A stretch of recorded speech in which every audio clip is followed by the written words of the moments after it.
Our guest for today's podcast is a young sharpshooter looking to make a lasting impact at the game's highest level. His history begins in Mississauga, Canada, before he and his family made the decision to move to the States, where he would attend Montverde Academy in Central Florida, an institution responsible for flooding the NBA with talent over the last decade. Departing from high school, he was a five-star recruit, receiving offers from several notable institutions before ultimately choosing to play for Juwan Howard and the Michigan Wolverines. Throughout his career thus far, he has represented his country and helped Canada secure a bronze medal during the 2021 FIBA U19 World Cup. Deciding to pursue the next level after his freshman year with the Wolverines, he was selected 32nd overall by the Orlando Magic in the 2022 NBA Draft and has his sights set on establishing himself as a focal point within the team as well as the league. Please welcome to the show, Caleb Houstan. Let's get it, Caleb. My boy.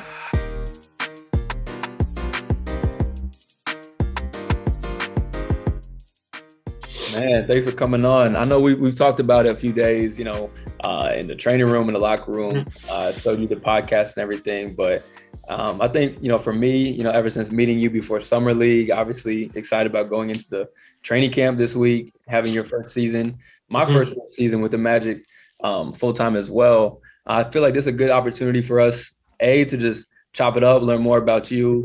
I think the Orlando Magic fan base will love this podcast to learn more about you. Right. Honestly, just to hear more about your story. So what we like to do on the podcast is really start. Obviously, it's called Run Your Own Race. We talked about it a little bit offline. Just from your perspective with your journey, tell us what you think Run Your Own Race means in your own words and how you define it in your life. Yeah, I just think it's like everyone has their own path to get to where they want to get. Obviously, being somewhat, for me, it being someone that lasts in the league for a long time, someone that has an impact, someone that could play 15 plus years in the league. And I think just everyone has their own path of getting there. You know what I mean? So I think just really worrying about yourself, not really comparing yourself to other people. That's what I try not to do. Just try and get better every day, compare myself to myself, you know what I mean? And not really focus on the outside noise and just really try to get better every day, knowing that you're going to have a different path than a lot of other people. It's going to be real unique. So, yeah. Sure. I think before Milad, gets into kind of asking about, your path, coming from Canada, your journey to Michigan, how you got there. I think I just want to let it be known, like I've been in, this will be going into my fourth year, the G League, obviously have been up and down with Orlando and Lakeland. But to see someone come in at a young age, being a second round draft pick and own their space and own the work. Caleb shows up. He's the first one really in the gym every day. Whether that's because you can drive or not, I don't know. I don't know if I'm dropping you off. In the gym. And I like to pride myself on being early and on time. Caleb, he's in there getting his work in, stays after, to get shots up. So you talk about having a 15-year career. You haven't played one NBA game yet, but the process that I see so far in the small sample size is really good, bro. So appreciate it. Thank you. Yeah, man. I love the love. So yeah, man, we talk about running your own race, but every race has a beginning. And yours starts in the North. Tell me a little bit about, being born and bred in Mississauga. I know it's not too far from Toronto, but people really focus on Toronto or Vancouver or Montreal. So tell us a little bit about home. Yeah, so it's like 20 minutes from Toronto, just like a small suburb. Not really too much going on, to be honest. But it's cool, a lot of my friends, that's really where all my family is. So going up there is real good. It's real, a lot of cultures over there, a lot of different ethnicities. So I think it's a real good place to grow up in. You see a lot of different ethnicities, like I said, different cultures. And yeah, it's just a real good place to grow up, for sure. Yeah, I know. I hear you. We've seen how Canada, in terms of its basketball culture, is especially over the last 5 to 10 years is going crazy right now. Right. How has Canada being on the map with hoops in general? What was that like for you growing up? Seeing guys like Jamal make it, seeing guys who come from not too far from where you come from make it to the next level. Yeah, it was huge. I think it's definitely encouraging, especially a couple of years ago for a young kid like me, just seeing guys like Jamal, Shea, Andrew Wiggins, RJ, all those guys have success in the league, have success even in college. definitely encouraging and good to see. Because I mean, like back in the day, you didn't really see too much of that. There was like a few players, like we had Steve Nash, a couple guys, you know what I mean? So, but now, just, you know, there's a lot of Canadians in the league. I think we got like the second most outside of the U.S. In terms of players in the league. So growing up, it was definitely encouraging. And it's good to, you know, have those guys in your backyard to ask those guys questions when you see them in the gym, to really go up and down against them, playing 5-on-5 and stuff like that when you're back home. So it definitely helped a lot for sure. Yeah. How'd you make the decision though? Like as a kid, I feel like, especially growing up in Canada, like you're surrounded by hockey, you're surrounded by different sports, right? Like, you know, culturally it's different, right? How did you make the decision like, yo, I'm gonna hoop? Like that's what I want to do. Yeah. It was like, I think I was 6 years old, and like we were in school, and one of my best friends, he played basketball, so he had asked me to come out and play on this like little 3-on-3 team, and that was the first time I really played like, I guess, serious basketball. And so it went well. You know, I had a lot of fun. I wasn't good, but it was a lot of fun, and I think from there I kind of just took off. You know what I mean? Before that, I was playing just soccer, but then after that, I was playing soccer and basketball, and then eventually I stopped playing soccer just to focus on basketball. Yeah. So what position did you play in soccer? I played center back. Okay. Yeah. You know, just cleaning shit up, you know, cleaning up everybody else's mistake. Yeah.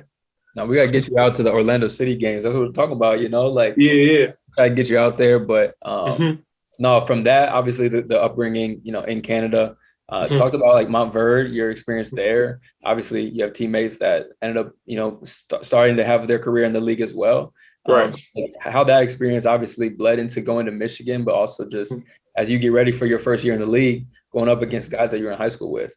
Right. Yeah. So the Montverde experience, it was crazy. I mean, like in the beginning, going down there when I was 15, really like my first time in America, like living there, you know what I mean? Without my parents, without nothing. So it was definitely an adjustment. And it was tough, definitely the first year. But I think it was something that really helped me a lot. I mean, living without your parents at a young age kind of helps you, force you to grow up quicker. And then also, I think just the competition was just crazy compared to what I was used to.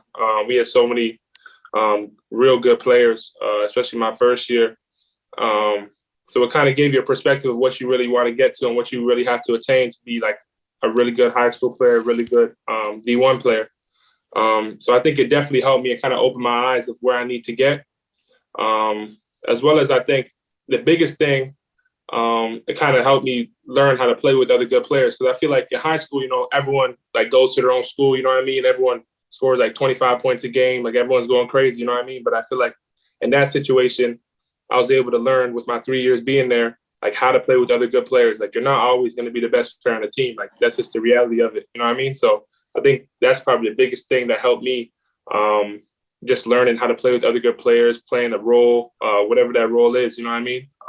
And then that kind of filtered into Michigan and then hopefully into the league. No, I think that's a key. And Malai, you can speak to this. I mean, we talk about my journey, obviously from Princeton to here, you know, navigating through the G League, but you know, this pod specifically, you know, we had a chance to play together, obviously in summer league. Where obviously we've been grinding the past month or so, getting ready for camp. And like what you're saying right now, I'm starting to understand a little more about you. You know, like I feel like guys who come in their rookie year, I mean, even as a freshman in college, you come from high schools or these colleges where you're the guy, and that's kind of how you have to learn the hard way. And it's like, you know, you got to learn how to play without the ball. You have to learn how to come off the bench and play a role and then grow into that role. So like, I'll just, you know, I'm gonna give you your roses going into camp and just so people know a little bit more about you. It's like you come into camp, you came into summer league and you were the leading scorer on the team that first game, you know?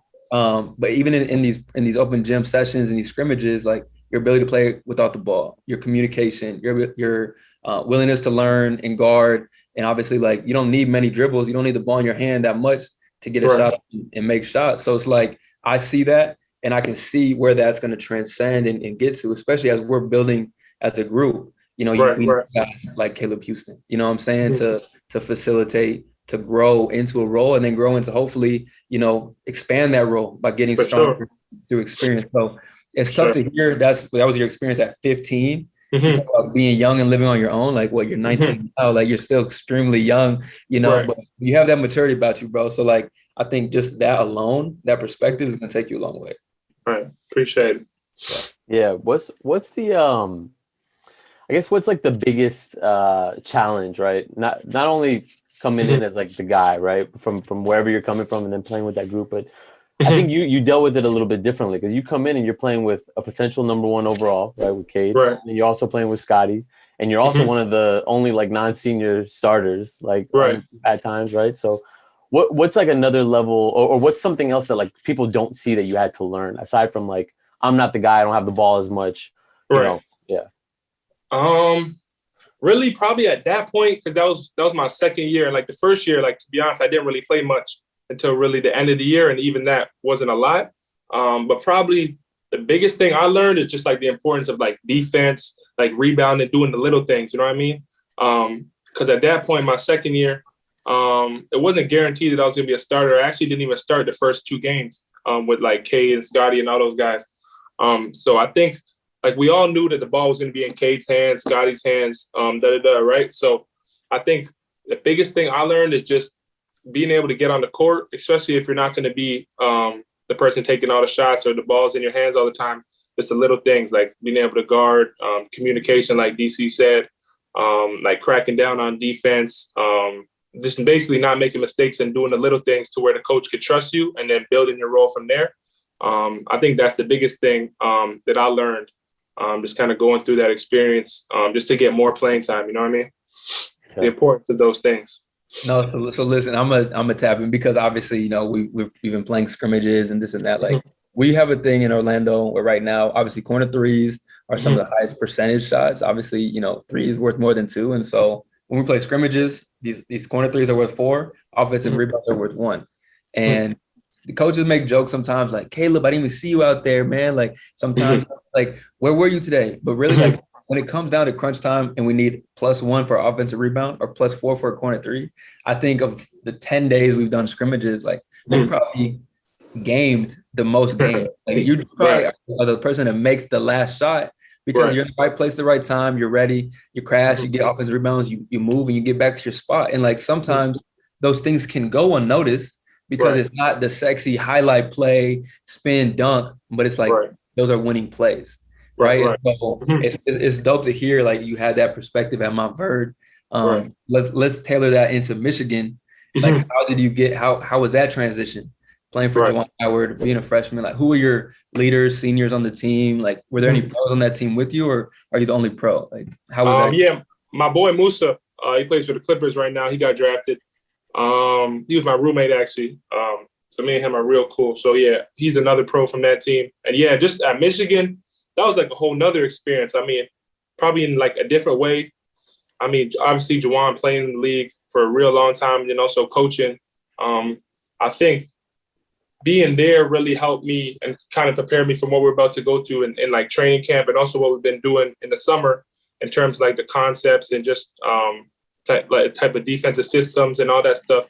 A lot of his stuff is like similar to what the Heat do, you know what I mean? So he's teaching you NBA stuff. So that's why I feel like I'm a little bit more familiar than maybe most rookies would be in terms of like defensive concepts. A lot of like the actions that we've been doing over the summer are similar to some of those we talked about in practice and that he kind of took us through. So I think they're just really, them over there at Michigan is really preparing you to be a pro, you know what I mean? Just coaching you like you're a pro, everyone acting like pros, you know what I mean? So it was real good. I really enjoyed it, for sure.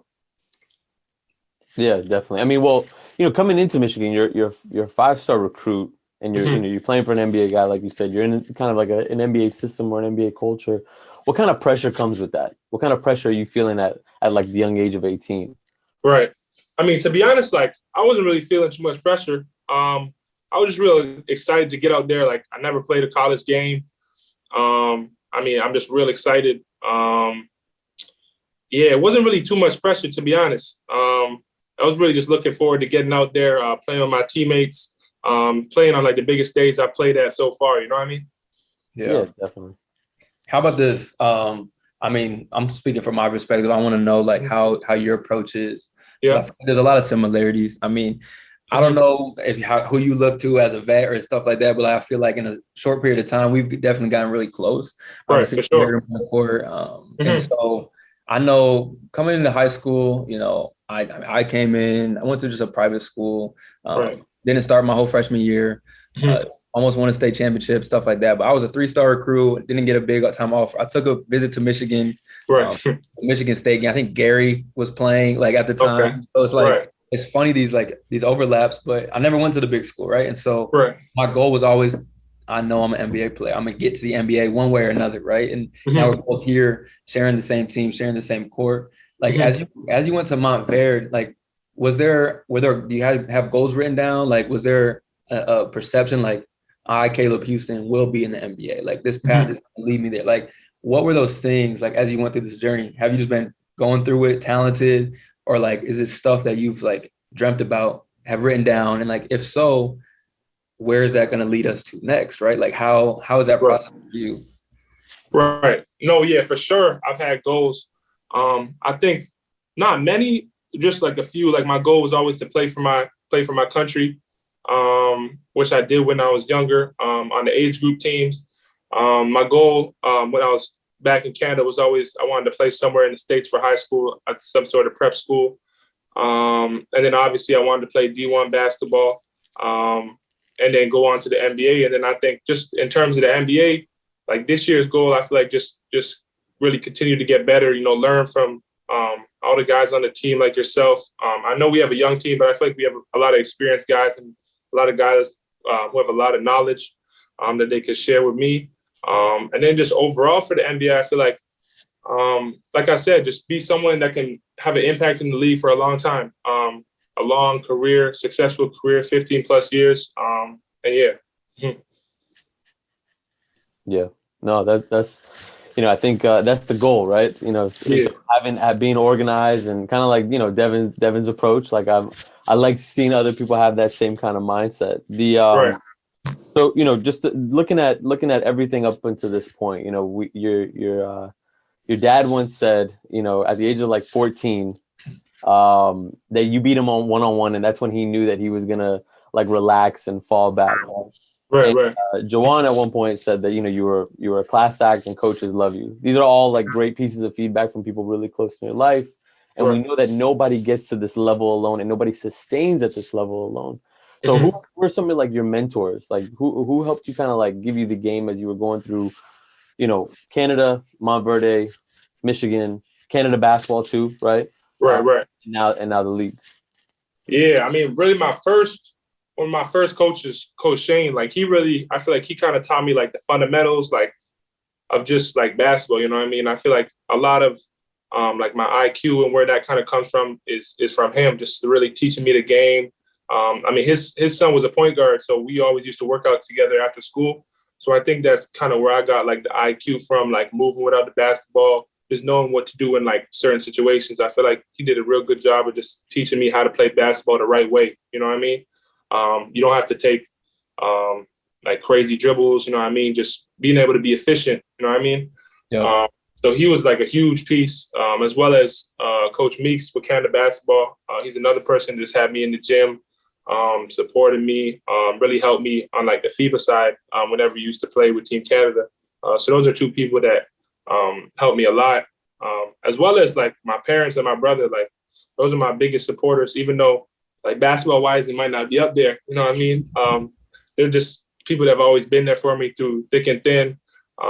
Supported me when things were going bad, things were going good. So yeah, I couldn't ask for much more from them either. Yeah, definitely. As far as like off the court, like who do you kind of talk to as you try to, you're transitioning into being a businessman, right? Like you got to be on top of different things now that, you're a pro. Who do you talk to about just like life? Who kind of gives you the game on life? Is it mainly your dad or? Really my entire family, maybe more my brother. So I feel like me and him just have like a good connection and like, I don't know, like we're brothers, you know what I mean? So it's like, you can just kind of have like a good time talking to him about things like serious and not serious. But yeah, and I feel like he's got like a little bit of a different perspective than me because we are like two totally different like personalities. But yeah, someone that I could definitely talk to about off the court things, whatever's going on. But yeah, For sure.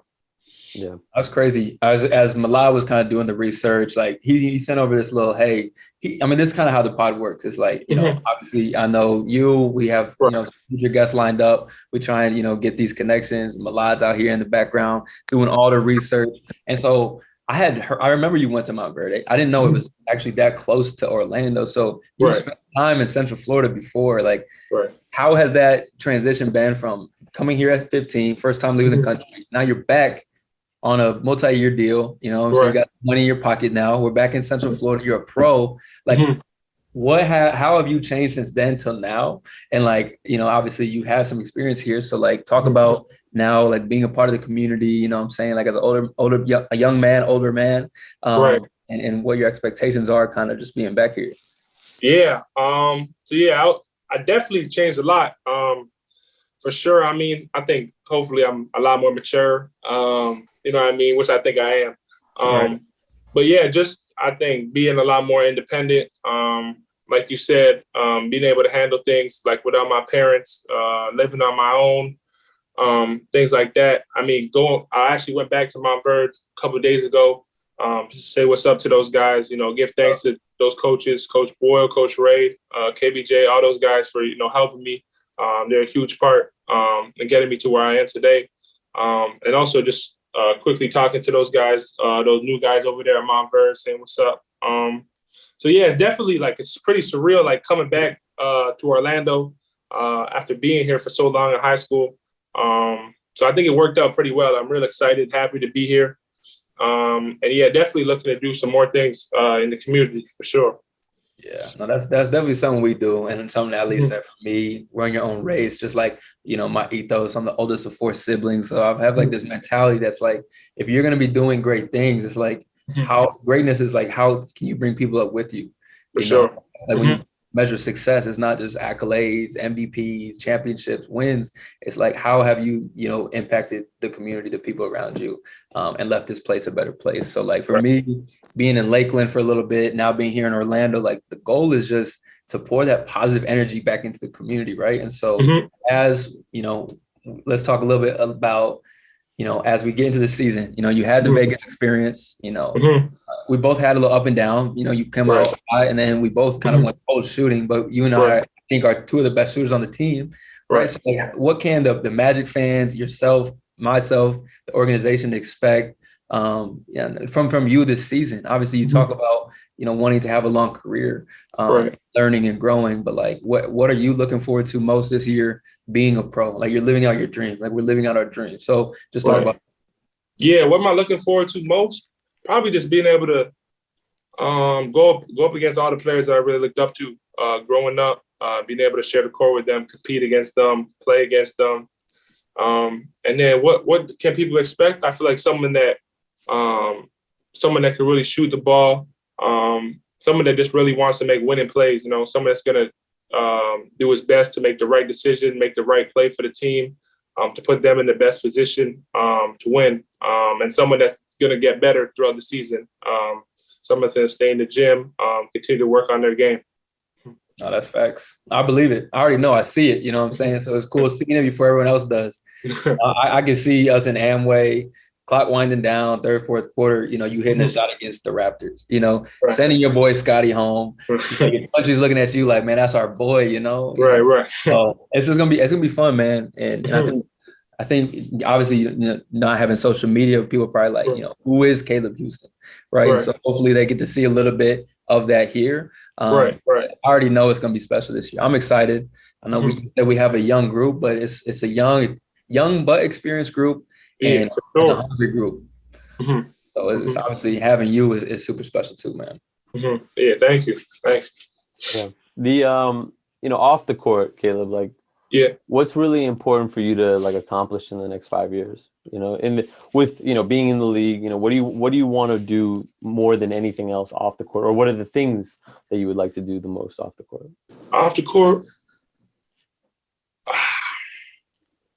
I haven't really like.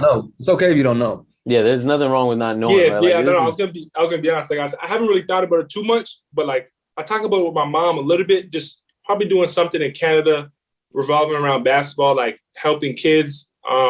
I'm I'm not really sure what yet, but like helping kids with just access to basketball, and then as well as like good coaching. You know what I mean? I feel like that's real important to continue to build basketball in Canada. Getting people the right coaching, people that know what they're doing, so that these kids can continually get better. You know what I mean? So something around that. I haven't gave too much thought around it, but definitely giving back to the kids over there in Canada through basketball for sure. Yeah, man. I mean, Canada it's a good segue to talk about like Canada basketball. You know what I mean? Everybody wants to represent their country's colors, represent the flag. What did that like mean to you? Like beyond just like the accolades, which we'll get into, but like right. What was it to wear, the country's colors? Yeah, no, that was huge. Like that was it was a real big moment for me and my family. That's something I've been dreaming of since I started playing basketball. So just getting the jersey, it was just a lot of pride, a lot of excitement. And yeah, I was real happy. My family was real happy. And that's some of the funnest basketball, playing for your country. Like you can't really ask for more.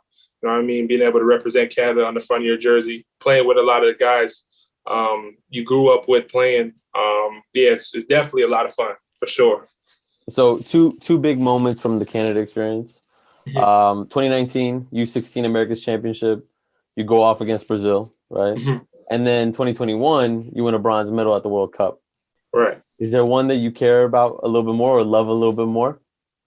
Definitely the bronze. I feel like that was like one of our better teams, and I feel like that was like our best chance to win. I think we had lost to the U.S. by 4 in the semis, and I feel like that was our real chance to come out with a win, because we had a real good team, a lot of good guys on that roster. But yeah, definitely that bronze was a big moment for us. I think we did real well in that tournament. Had a real good team. Was a lot of fun, and it was a pretty big deal, because I think the previous year in that tournament, the guys who played before came like 10th or 11th. So it was a pretty big deal for sure. That's tough. Who was on that team? Ben Mathurin on the Pacers now. Yeah, he was over there. My boy Ryan, who goes to Creighton. He just won Rookie of the Year over there in the Big East last year, or Freshman of the Year, sorry. Zach Eddy for Purdue. Big fella, like 7. Yeah, big fella. He's Canadian? Yeah. Oh, dang. I didn't know that. Yeah. That's who else tough. on that team? Elijah Fisher? Nah. He was younger. Oh, he goes to Texas Tech. He was younger, though. He was like 17, playing on a 19 team. But yeah, we had a lot of good guys on that team. And you said you lost the U.S. by 4. So who was on that team? I'm sure there's a bunch of dudes in the league already. Yeah, Ivy was on that team. Okay. Chet was on that team. Johnny Davis. I think Mike Miles from. So that was going into your freshman year. Yeah, going into my freshman year. Yeah. Jaden sophomore year. That's when he blew up. That's something. Yeah. Okay. Yeah. We had him on because Jaden, Blake, like all those guys are from where I'm from. So right. A future pod already recorded, gonna be dropping soon. But no, man, that's tough. And I know he went crazy that summer, but to lose by 4, like you said, representing your country, like that's obviously super special. So right. Do you have any opinions on like how the international community is kind of like catching up to the United States? Like my opinion, right? Like me and Devin talk about this. I still think like the U.S. produces probably the best scorers, right? But I think like international programs and international teams produce some of like the best overall players. Like I'm talking about like everything from A through, like you got big men who could shoot in Europe. Right. You have big men who could like bring the ball up, regardless of how athletic they are or not. So, I mean, I'm just curious from somebody who's like part of the international community, right, and in the league. What's your thoughts on that? Like, I feel like the U.S. is still great, still getting better, but the international community is coming up too. So right. No, yeah. For me, through my experience, like I would agree for the most part. I think the athleticism on the U.S. side is like ridiculous. You know what I mean? Like you have guys who are super quick, can jump out the gym. But I feel like you said, on the Europe side, like the skill, or like the international side, I feel like the skill is crazy. Like, I'll try to give an example. Like we played Lithuania like in the first round, and like we're coming in, we're probably like a little over, like, you know what I mean, confident going into that game.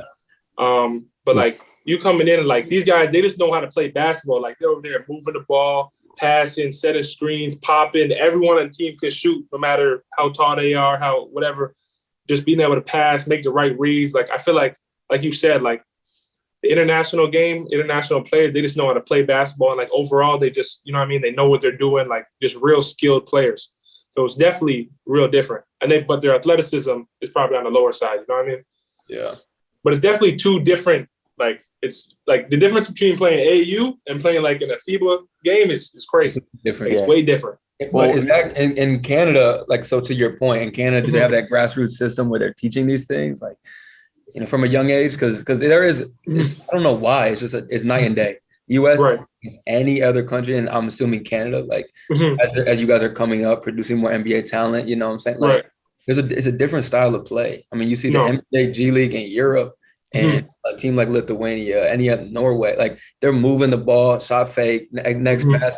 Exactly. I love playing that way. Like, that's how I like to play. I think you like to play like that too. So is that in Canada, do they have grassroots like that where they're teaching? Yeah, I'll say they have like this program called like Junior Academy where like you go, I think it's like when you're in the 7th and 8th grade, and that kind of like segues into like the age group teams like U16, 18, 19.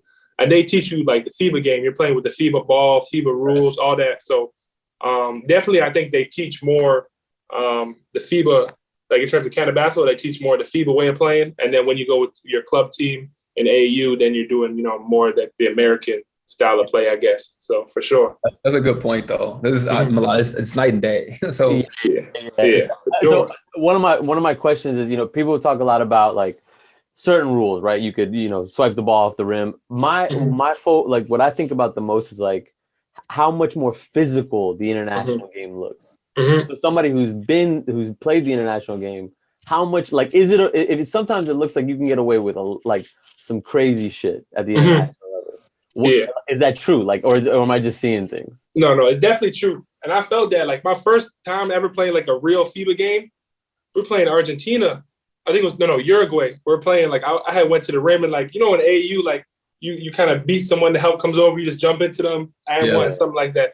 Like, I did that a couple times, like no foul. I feel like dudes are fouling me. I'm asking the ref, like, what's going on? It's like, no, it's not a foul. Like, I don't think I got one foul called the whole game. Like, and everyone on the team was feeling the same way. Like, definitely it's a lot more physical. Like, you're getting hit a lot more.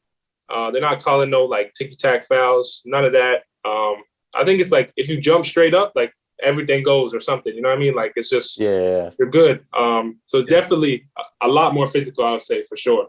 So I would say it's definitely physical. I mean, I respect anybody who does the 3-on-3 shit, because the 3-on-3 shit looks like borderline wrestling. Like it's borderline just like WWE. But so I always like notice how, you know, just far more physical, and also it just seems like everyone's okay with it, right? Because they know what precedent is, right? They're just like, okay, like this is fine. You know, we're preparing for it.